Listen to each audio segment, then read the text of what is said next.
This is Failing Justice.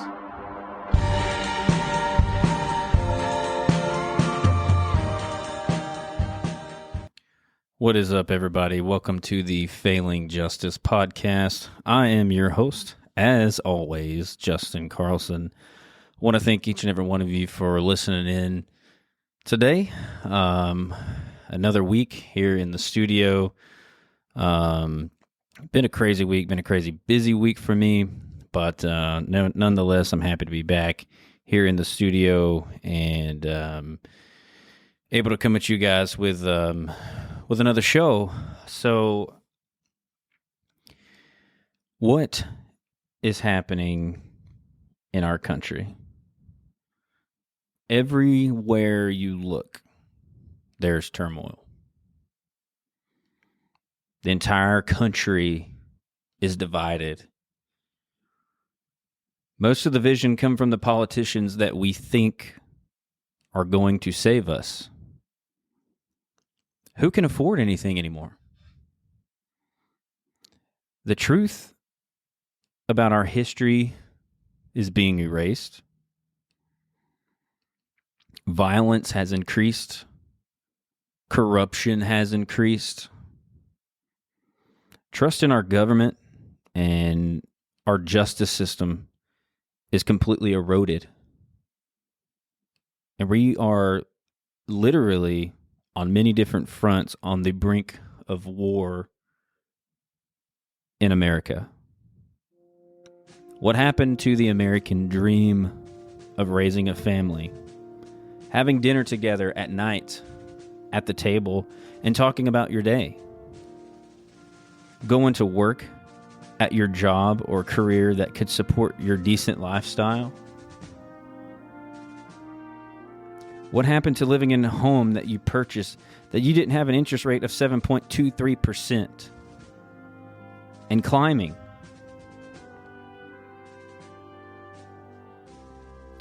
What happened to coming home and mowing your lawn on Saturday and playing catch with your kid on the sidewalk without the fear of violence? We are all created equal in the sight of God, no matter what our skin color is, no matter what our religion is, no matter what our financial status is. This is a very familiar piece from a very important document that I want to remind everybody of. We hold these truths to be self-evident that all men are created equal, that they are endowed by the Creator with certain inalienable rights, that among these are life, liberty, and the pursuit of happiness. That to secure these rights, governments and instituted among men, deriving their just powers from the consent of the government, that whenever any form of government becomes destructive of these ends, it is the right of the people to alter or to abolish it, and to institute new government, laying its foundation on such principles and organizing its powers in such form as to them shall seem most likely to affect their safety and happiness. What will it take? How do we unite again? God forbid another tragedy like September 11th happen. We, the people, are sick and tired of this America, of this corrupt government. We are tired of the division. We have children that are growing up in this division. And I know for me, Justin Carlson, I want my children to grow up and live in the America that I knew when I was a child. We are selective on the crime that we want to be tough on. We put people in prison for less when people are walking free for more. Not only do we have a corrupt federal government, but it bleeds downward and affects our local governments. The oaths that are taken by our police officers, city and county officials, judges, district attorneys, they are not being taken for the people.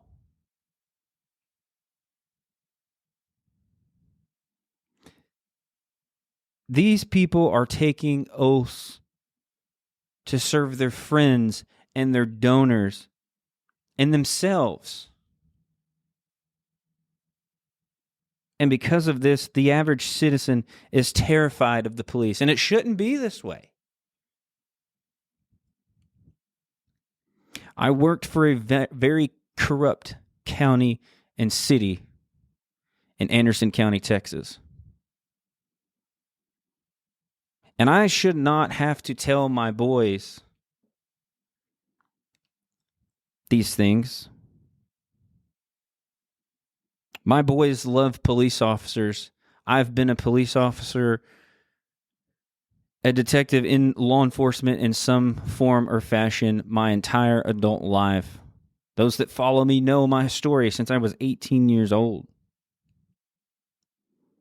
But when I have to explain to my boys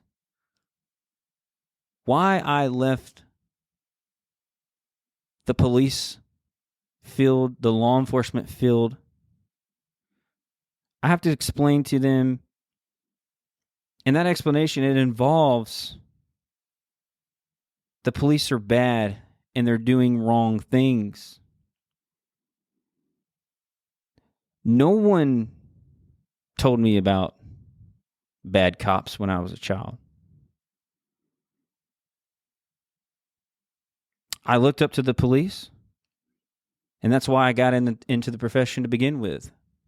It's because I was surrounded by police officers in my family, and I respected the police, not because bad cops did not exist back then, because I fully believe that they did. It just didn't exist on this level.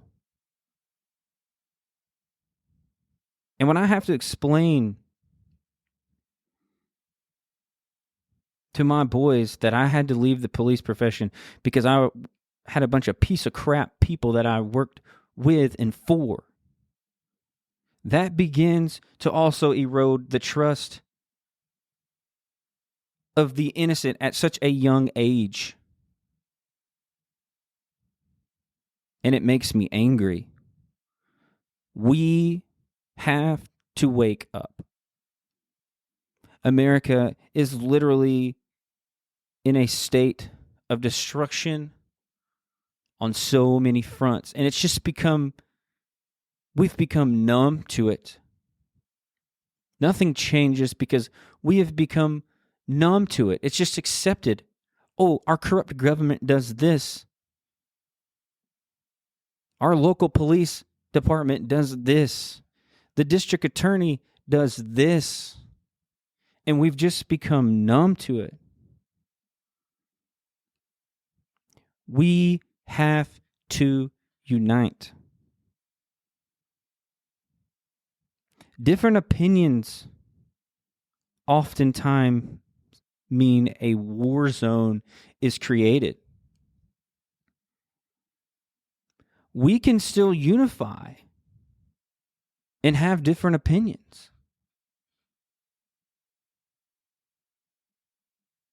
That is one of the greatest things about our country, is we have the right to think and believe what we want. But for decades and centuries on end, we were still able to get along. I believe there are still good people in this country. Most people, I would say. Most people who want to live the American dream. Most people who want to have a life, afford to put gas in their car, afford to put groceries in their car, most people still want that. And we are letting it slip away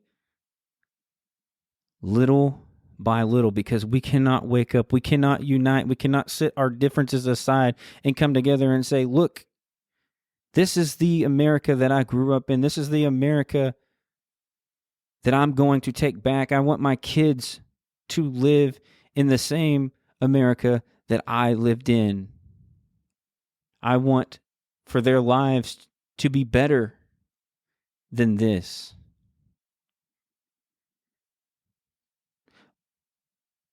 But I think one thing is certain and that we can all agree is just we want to go back to the simpler times, the safer days, where I'm walking in the studio tonight with a gun strapped to my hip, looking over every shoulder because a police officer was pulled out of his car and shot downtown just a couple weeks ago. Those are things that we shouldn't have to worry about. And those are the kind of people that get to walk free. While we're putting people in prison, like I said, for much less. We're even putting the innocent people in prison. We have to do better.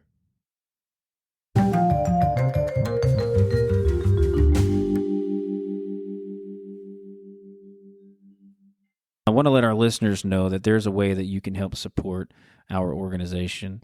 If you go to our website at www.thisisfailingjustice.com, scroll all the way to the bottom of the homepage, and there you're going to find a donation link. Any amount you can donate will help us further our mission and reach more people. We believe it's really important to keep spreading the word about the issues that are plaguing our criminal justice system and how we can make it better. It is crucial to keep fighting for the change, and with your support, we can do just that. Who is Harrison Floyd? Let's talk about Harrison Floyd. And I want to say that I said it when I started doing video podcasts about a month ago. And I said that, I told my story. I told my story of the corrupt things that I've dealt with. I don't want to harp on my story. It's just my story, and I told it because I want people to know it. I want people to know that it exists. And if the corrupt things can happen to me, it can happen to anybody, and no one is above it. No one is above escaping it. You, your family members, your friends, your acquaintances, nobody. But I told you when I changed that the weekly, I was going to start coming at you weekly, and that I was going to be kind of implementing just national news and sometimes politics, because what have I always said? I believe it to my core. Right is right, and wrong is wrong. And unfortunately, politics, even though it's the biggest division in our country right now, it is the most important thing to talk about. Not if you're for Trump, not if you're for an individual, but that you're for right. Not that you're for Biden, not that you're for an individual, but that you're for right.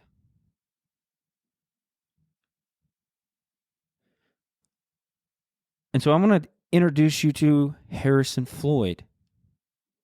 If you don't know who Harrison Floyd is, I'm going to tell you what's going on with him right now and just what kind of country we are in. Everyone knows Donald Trump has been indicted in multiple places. Everybody knows that. Harrison Floyd, also known as Willie Lewis Floyd III, he served as the director of Black Voices for Trump and is accused of recruiting Stephen Lee to arrange a meeting with election worker Ruby Freeman and Chicago-based publicist Travion Cootie. Freeman was in the midst of a harassment campaign by those falsely accusing her of fraud at the State Farm Arena on election night, according to the RICO indictment, that is, in Georgia. And prosecutors charged Floyd, Lee, and Cootie with trying to manipulate her under charges including conspiracy to commit solicitation of false statements and writing influencing witnesses. Floyd, along with 18 others, were falsely accused by Fani Willis and the Biden DOJ.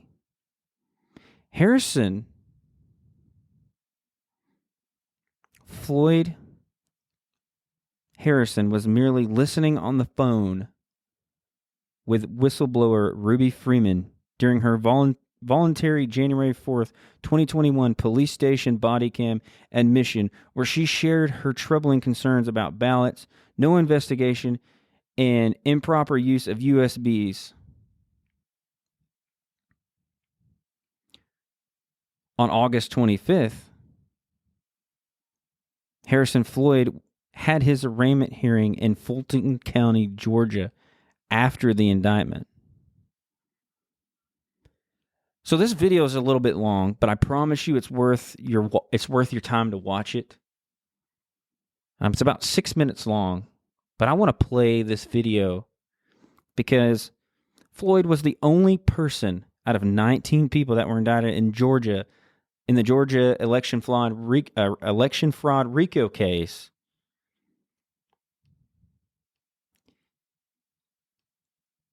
He was the only person that was denied bond. He was the only person that was denied a court-appointed lawyer, even though he asked for one and he couldn't afford one. Floyd was indicted amongst Trump, Jenna Ellis, Sidney Powell, and even Rudy Giuliani. Watch this video.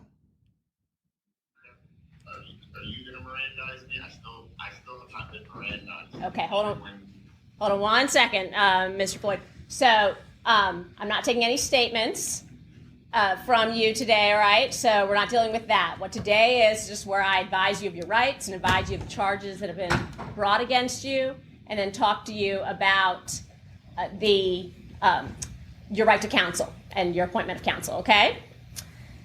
So first I want to talk to you about your rights. You have the right to remain silent. Anything you say can and will be used against you in the court of law. You need to be aware that the state, the DA's office, is present here at this hearing, and so I advise you to remain silent. You have the right to a lawyer. And if you cannot afford a lawyer, one will be appointed to you at no cost. All right? Are you aware of the charges that have been brought against you in this indictment?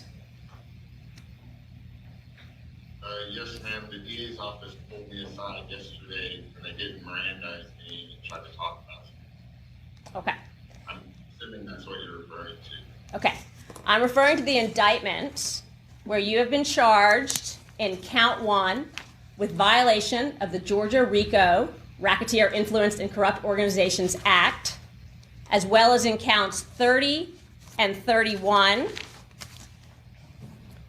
which is for conspiracy to commit solicitation of false statements and writings and influencing witnesses. So those are the charges that have been brought against you in this indictment. Do you understand that? Yes, ma'am. I believe those are the same ones that the DA's office called and threatened and coerced my in-laws with, trying to get me down here. I think those are the same ones. All right. Thank you, Mr. Floyd. Your case has been assigned to Judge Scott McAfee. All right, he's going to be the judge who is assigned to your case, who's going to be handling it from this point forward. I am just handling this first appearance hearing today because I am filling in for the presiding judge. All right? Okay. At this point, I will hear from the state. Is there anything the state needs to add? Adam Nay with the state, Your Honor. Nothing further. Okay. Mr. Floyd, see, have you retained a lawyer? I requested one who have been denied, Your Honor. Okay, so you have spoken with someone from the public defender's office, and you were told that you do not qualify. Is that correct? Denied representation, yes, that's correct. Okay. All right, so Mr. Floyd, you have the right to then hire a lawyer of your choice, or of course you're always welcome to proceed pro se. But because you do not qualify for a public defender, you have the right to retain a lawyer of your choice. Okay? I've spoken with several different attorneys before flying out here. The cost is typically between $40,000 to $100,000 just to retain a lawyer for these charges. And then they charge hourly that I cannot afford. I'm not going to put my family in that kind of debt, especially with my daughter. I cannot afford an attorney for something like this. Okay. Well, Scott McAfee, Judge McAfee will go through the process. If you choose to represent yourself and to not retain a lawyer, he will go through that process and those questions with you. I just want to advise you of your right at this point, that if you wish to hire a lawyer, you have the right to do so. Okay? Okay. All right. Pretrial services. Can you give me any information about Mr. Floyd's criminal history? Yes, ma'am. I have one prior. It was from May 15th, 2023. It's a Maryland FBI. It was simple assault on a federal officer. And it was given bail supervision for 5 years on charge of simple assault misdemeanor. Nothing further. That's still an open case, Your Honor. It's not. I do not have a criminal record. I understand, Mr. Floyd. Thank you. I understand that it's just charges against you. Okay? All right. All right. Okay, Mr. Floyd, the issue of bond is not going to be addressed today. That's going to be addressed by Judge McAfee, who's assigned to your case. But to the extent that you're here in front of a judge, I do find that based on the open charge against you, there are grounds for bond to be denied at this point. So I'm going to go ahead and find that you are a risk to commit additional felonies and a potential risk to flee the jurisdiction. So I'm going to deny bond, but a full consideration of bond will be addressed by Judge McAfee as your case moves forward. Do you understand? So the charges brought against me by the federal government were first presented to the state by the FBI. The state decided to not prosecute. On the day they decided not to prosecute, the U.S. attorney in the state of Maryland notified my attorney that they would take up the charges. This charge is a simple misdemeanor, ma'am. I got on a plane. I voluntarily came here. I am already on federal pretrial supervision. I've had no issues with being on pretrial supervision. There's no way that I'm a flight risk, ma'am. I showed up before the president was here. Okay. I understand, Mr. Floyd. The issue of bond is not going to be decided by me. It's going to be decided by the judge who is assigned to handle your case, okay? This is just a first appearance hearing for a case that's already been indicted. So I was just letting you know that we're not going to have a bond hearing today, but to the extent that you are before a judge, I'm telling you that bond is not going to be issued today. All right? Then when will that next hearing be, ma'am? That'll be up to Judge McAfee. All right? Judge McAfee is going to be the one who's handling your case. This is just your first appearance hearing to notify you of your rights and notify you of the charges that have been brought against you. Yes, ma'am, I understand. Okay? All right. Well, that's all we're doing today, Mr. Floyd. What kind, and I'm going to say a cuss word here, so everybody listen, be prepared. What kind of bullshit is that? I don't care what your political stance is. I don't care if you hate Donald Trump. I don't care. This is a black man who ran an organization, Black Voices for Trump, because if you're a black person, you still have the right to vote for whoever the hell you want to vote for. He even said it there. He voluntarily got on a plane. He flew to Georgia, voluntarily turned himself in before Donald Trump did. Donald Trump, along with a lot of attorneys and a lot of his previous staff, went there, turned themselves in, and they got a bond and they got released. Why is it that Harrison Floyd is the only one that was denied his bond, his due process? He even said, I cannot afford a court-appointed attorney. It's going to cost me $40,000 to $100,000 or more. I can't afford it. Why was he denied a court-appointed attorney? And then you also hear him say that the DA's office pulled him to the side. And you got to wonder what that's about. Why is he the only one left in jail? Why is he the only one that was pulled aside? He wasn't Mirandized, but he was asked questions about what the hell was going on. Again, I don't care where you stand politically, but what was going on with these indictments is bullshit. It's wrong. What kind of America do we live in to where you can be arrested and denied those things? When he voluntarily showed up, what kind of flight risk is he? How are you going to deem him a flight risk? And that judge, oh my gosh, Harrison Floyd, that judge was just, Judge McAfee. She just had this smile, crappy grin on her face about the fact that she could deny this man bail. Like, she was just so thrilled about being able to do that and keep him there. She was happy about it. You could tell just in her face, the way she was just so excited about being able to answer no questions, answer zero questions. Hey, you're denying me bail. You're denying me attorney. Why do I have to sit here? How long is it going to be? What is the next step? And this was on the 25th, 26th. Now it's the 29th. He's been sitting in the Fulton County jail all this freaking time. Up until today. So today, there was a lot of people that raised money. A lot of people that gave money. And petitions were filed. And finally, as of this afternoon, it's Tuesday, August 29th. It is 7:46 right now. As of this afternoon, he was finally released.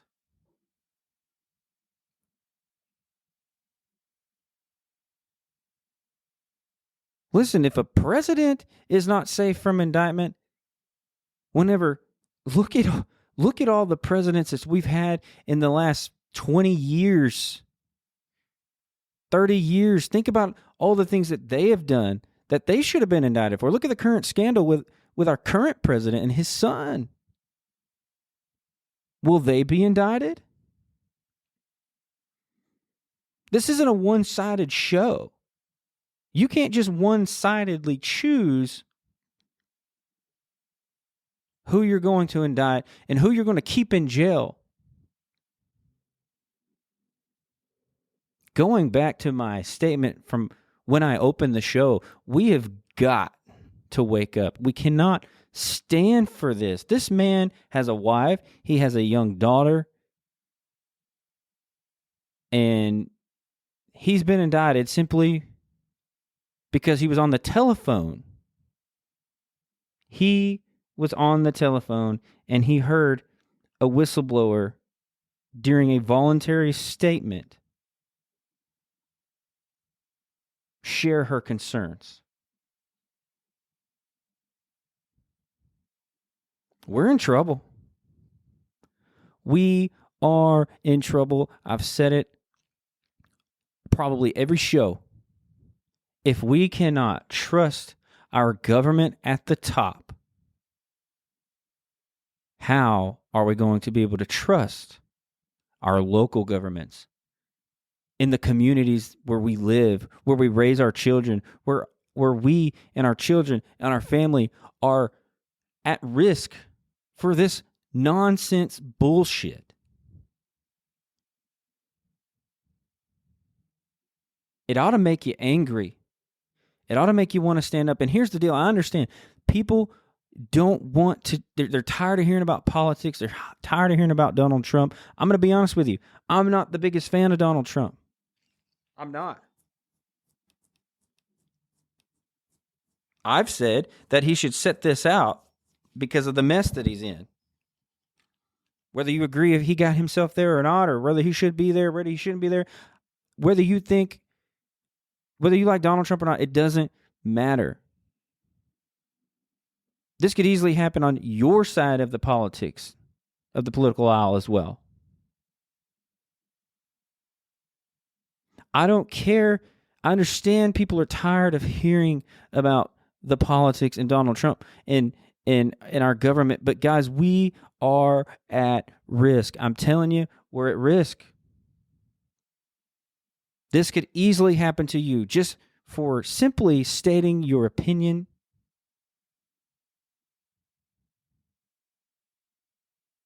We have got to rise up and say right is right and wrong is wrong.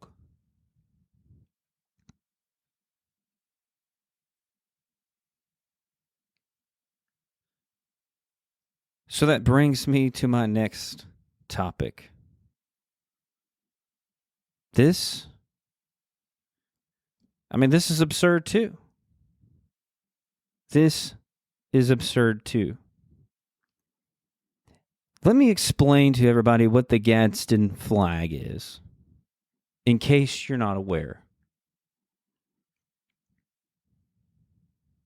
The Gadsden Flag is the yellow flag that depicts a rattlesnake that's coiled up and ready to strike. And beneath the rattlesnake of the flag, you've probably seen it in a lot of places, it has the words, "Don't tread on me." Some modern versions of the flag include an apostrophe, but the flag is named for Christopher Gadsden, a South Carolina delegate to the Continental Congress and the Brigadier General in the Continental Army, who designed the flag in 1775. During the American Revolution War, he gave the flag to Commodore Isaac Hopkins, and it was unfurled on the main mast of the Hopkins flagship, USS Alfred, on December 20th, 1775. 2 days later, Congress made Hopkins Commander-in-Chief of the Continental Navy. He adopted the Gadsden banner as his personal flag, flying it over the main mast of the flagship while he was aboard. The Continental Marines also flew the flag during the early part of that war. The rattlesnake was a symbol of unity of the 13 colonies at the start of the Revolutionary War, and it had a long history as a political symbol in America.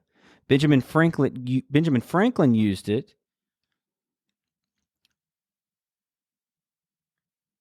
Gadsden intended that his flag was a warning to the British not to violate the liberties of its American subjects. The flag has been described as the most popular symbol of the American Revolution. Its design proclaims an assertive warning of vigilance and willingness to act in defense against coercion.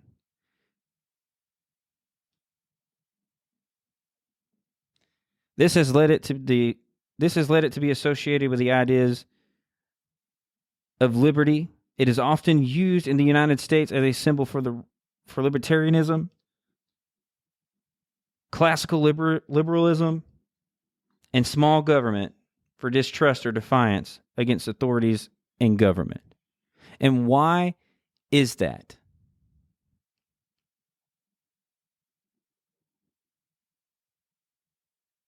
I think it needs to be flown more these days. This flag has nothing to do with racism whatsoever. But guess what?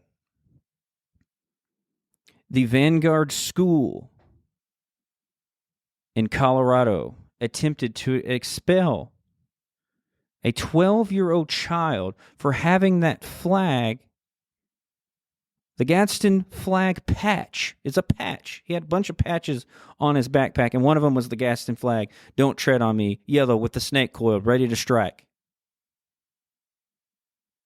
The school saw it and they said, that's racist. That's racism. What the hell are you talking about? That's racism.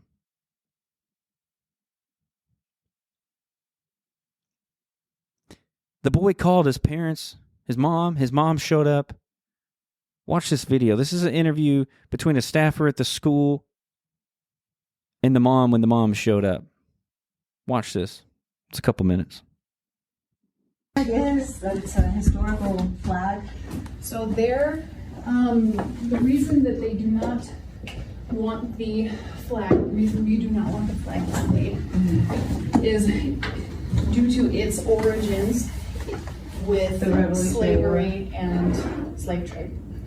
That is what was, that is the reasoning behind why we do not want it displayed. The Gadsden flag. The Don't Tread on Me. Okay. Which is the Gadsden flag. Okay. So he's what's going to happen if he doesn't take it off? He is able to go. I was actually just telling him, like, I was upset that he was missing so much school. I'm like, so I asked if can he just take his stuff out of his bag and go back to class. Like, I just want him to go back to class. The bag can't go back. It's got the patch on it because we can't have that in and around other kids. So that's what I was trying, and then he said you were close. So I was like, oh, okay. Yeah, it has nothing to do with slavery. That's like the Revolutionary War patch that was displayed when they were fighting the British. Like that's the revolution. Maybe you're thinking of like the Confederate Confederate flag. Okay, I am Is there just here history to that you tell me? No, I am here to enforce the policy that was provided by the district. Okay. And definitely you have every right to not agree with it. I mean, Yeah, because the absolutely. ACLU says that he's allowed to wear that. If you like go on their website, it's like says in big letters. All I'm saying is that Unless there's like a ban on patches, period. Like if you said there's no patches allowed at the school, you cannot display what you think or anything like that, or what cheer or anything like that. I think it's like one-sided, because you allow some patches but not other patches. Kids have patches like other names and like the American flag on their backpacks. Yeah. That was like flown during the revolution with I just don't understand that at all. So what I can do is And if you go onto the ACLU's website, let's talk to someone, because I don't want a lawsuit. I really don't. I can have you speak to Jeff Yoakum Okay. again. Okay. And then he can refer you to our person at the district. Okay. Because like I said, we're following district policy is what we're doing. Okay. So the last thing I want is him out of class. Yeah, I know. That's all He the last takes thing I his want. classes seriously. Yes. He studies. He wants to get straight A's. He did that. He made honor roll when he was here before. Yep. He intends to do that again right now, but it's hard because he keeps missing class for this. So I understand that. yeah, and we teach him to always stick up for your beliefs. And you're going over the revolution for 7th grade. The founding fathers stood up for what they believed in against unjust laws. This is unjust. Okay. Like I said, we're upholding. All right. So I know you're 12 years old. I know you're an AB honor roll. I know you're a good kid. Look at the kid. He looks like a stand-up kid. But we don't want to keep you out of class. But you can't have that crap on your backpack. You can't have American history on your backpack. There's no way. We have to silence American history. You can't have the Gadsden flag on your backpack because that's racist. Why does everything have to be racist? Does racism exist? I know it exists. I have seen racism. As a cop, I have seen police officers be racist. I know racism exists in this country and there's no freaking place for it. But I'm sorry. No, I'm not sorry. The Gadsden flag is not racist. and to pull this boy out of school because he has a Gadsden flag on his backpack, the Don't Tread on Me flag. American history from our Revolutionary War, you can't have that. And even the kid, he's like, hey, what about the American flags on everybody else's backpack? I mean, the kid's smarter. He's smarter than the freaking educators. What about the American flags? So is that going to be next? We can't have the American flag? We're in America, but you can't be American. What are we doing? What are we doing? What are we teaching these kids? This 12-year-old boy, you're teaching him, hey, you can't display any kind of history. American history. You can't, you may believe in that. That may have happened, but you know what? Some people think it's racist, so I'm sorry. You're not going to be able to please everybody. I learned that a long time ago. I learned that with this podcast. I piss people off all the time. Hell, I'm sure this episode's probably going to piss some people off. But listen, you cannot please everybody. And you shouldn't have to suppress American history. You shouldn't have to suppress what got us here because somebody, some idiot, thinks that it's racist.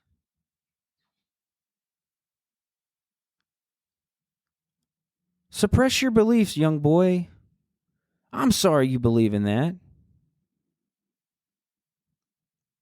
Oh, I'm sure if he wanted to cut his genitals off, I'm sure if he wanted to start taking hormone therapy to change his gender, I'm sure that would be okay. I'm sure the school would support that.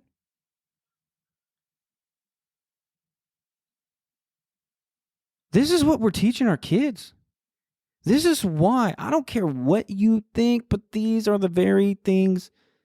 This is why we have the troubles that we have, because it's just accepted. People just roll over, and people take this.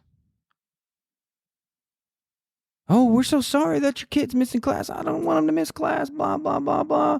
But you pull them out. You're an educator.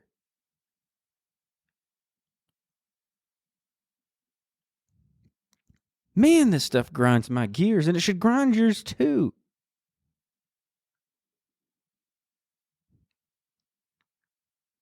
I have spent quite some time moving along. I have spent quite some time coming up with a mission statement for failing justice.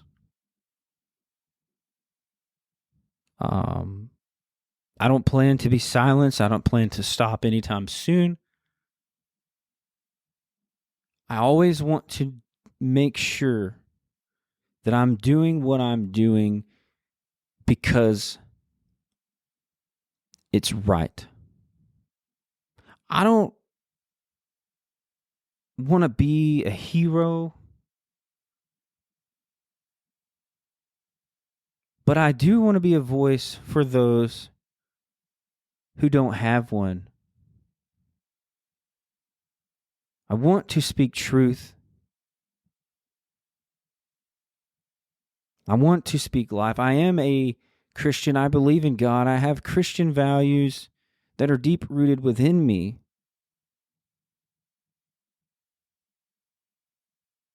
And every day, my goal is to be better than I was yesterday. And listen, there's some evil people in this world. People that want to bring me down just because I have this show, because I've told on them, I have busted their lies and their corruption wide open. But I want to speak truth always. And after several weeks, I haven't said anything about this because it's just something that I've been working on, but I want to reveal it here today. I'm going to put it on my website. I'm going to put it on everything because this is the mission statement for failing justice. And here it is. unearthing corruption with unrelenting determination to secure freedom for the wrongfully convicted and propelling reform in the criminal justice system. Our mission, justice, truth, and an unyielding drive for change. That is the mission of Failing Justice. Because I am not here to please anybody. Failing Justice is a vanguard of transformation within the realm of criminal justice. I want this organization, I say our, like I got a ton of people working for me. I don't, but that's the goal. I want this organization to transcend the boundaries of just a podcast. Right? This is my platform right now, but this is a podcast. I want us to be a dynamic force committed to revolutionizing the systemic flaws ingrained in our legal framework. As I opened the show and I said, we have to do better. Justice is failing. Failing justice. Justice is failing every single day. And justice has to be restored. And we have to demand accountability.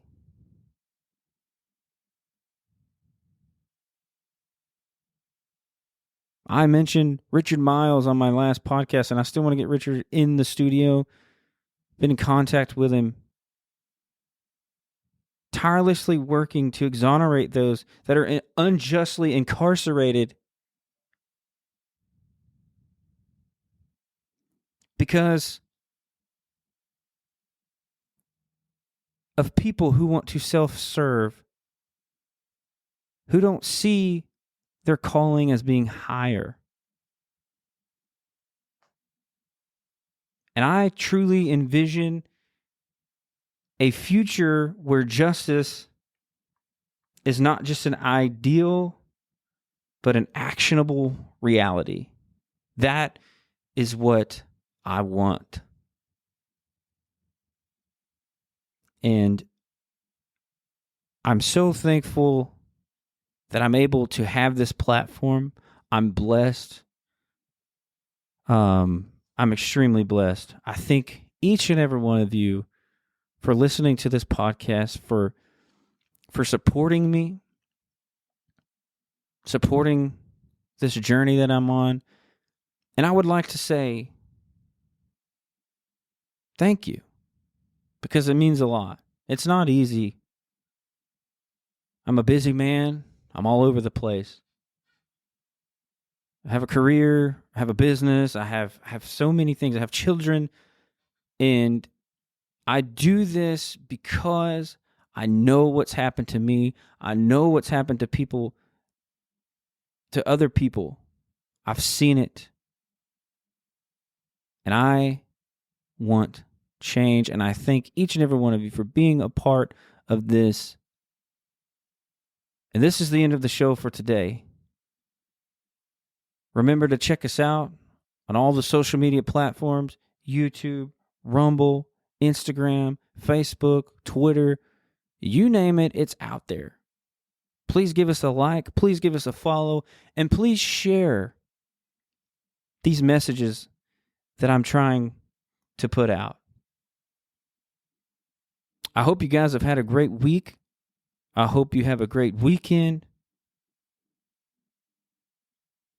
Tune in next week for the Failing Justice Podcast.